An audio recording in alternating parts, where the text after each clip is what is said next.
Très très joli court-métrage. Bravo à celui qui l'a fait. Je voulais faire la même chose avec la vie de Jean le Baptiste, mais il ne m'en a pas été donné les moyens à cause d'une pseudo-guerre contre des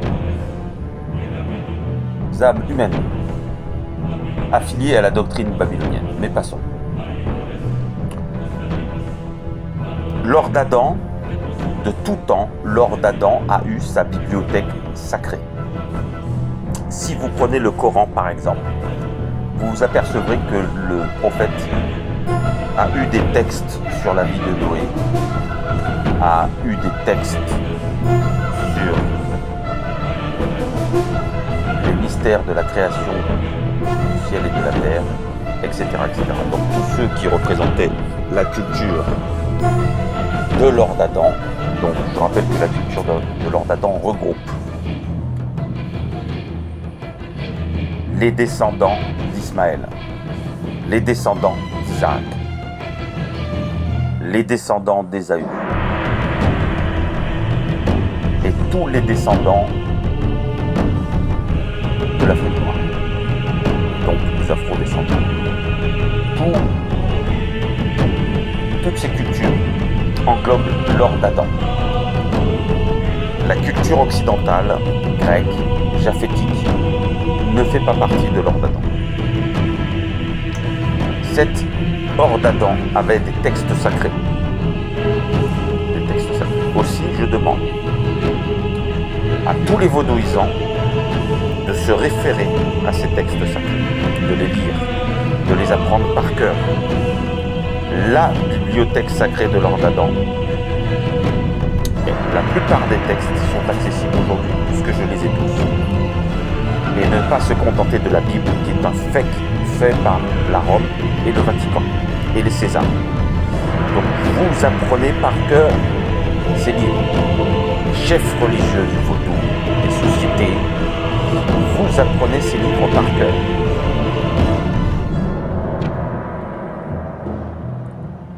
L'islam, tous les mouvements spirituels qui ressentent ce rattachement à Ismaël, je leur demande aussi d'apprendre par cœur tous ces textes. Les Hébreux, vous devez connaître plus que tout autre, vous devez connaître ces textes par cœur. C'est notre culture, nous devons la connaître sur le bout des doigts. Je m'adresse à tous les Hébreux, plus que les vaudouisants, plus que l'islam et les descendants d'Ismaël. Nous devons connaître sur le bout des doigts. Pourquoi ? Parce que nous avons une culture. Nous n'allons pas nous laisser embobiner par des personnes qui ne connaissent pas le temps et les époques que celle qui a créé et qui a enfanté de la matière a placé sous son pouvoir. Vous devez connaître par cœur. Dans ces textes, vous avez le testament d'Abraham, l'Apocalypse d'Abraham,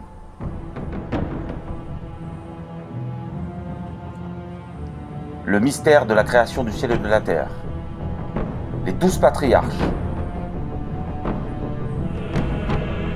le serment des fils de Seth, plus communément appelé le combat d'Adam et Ève.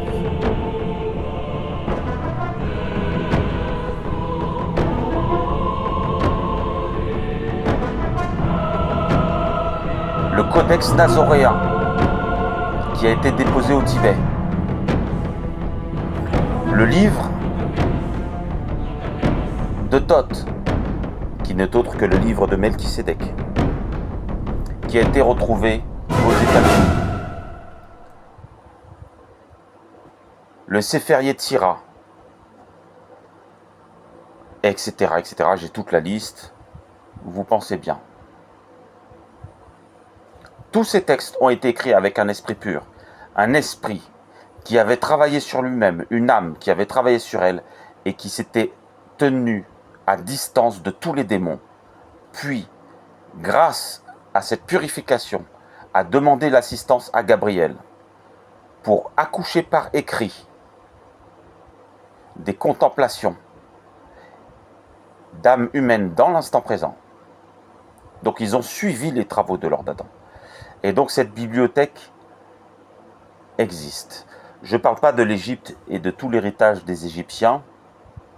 Ça, c'est la partie vaudou qui sont écrites, voilà. Je ne vais pas parler de ça, mais ça, c'est Lord Adam aussi. Voilà.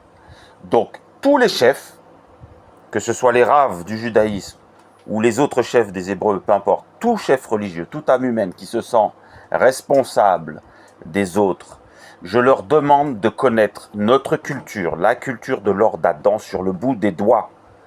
Car nous n'allons pas laisser faire le Vatican, qui n'y connaît rien à rien, qui n'est pas de culture hébreu, et nous n'allons pas laisser faire des Templiers qui n'y connaissent rien à rien, et qui ne sont pas de culture hébreu.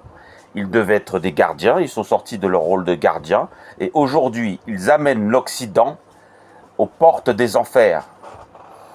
Donc, moi, Machia, choisi par Yéva, en ce temps de la fin, je demande aux vaudouisants, aux Hébreux, aux descendants d'Ismaël, aux descendants d'Ésaü, les Kabyles, je vous demande tous de connaître sur le bout des doigts les textes qui ont animé les cœurs de nos pères. Et bien évidemment, de rejoindre les fils de Seth, le seul représentant envoyé du ciel en ce temps de la fin.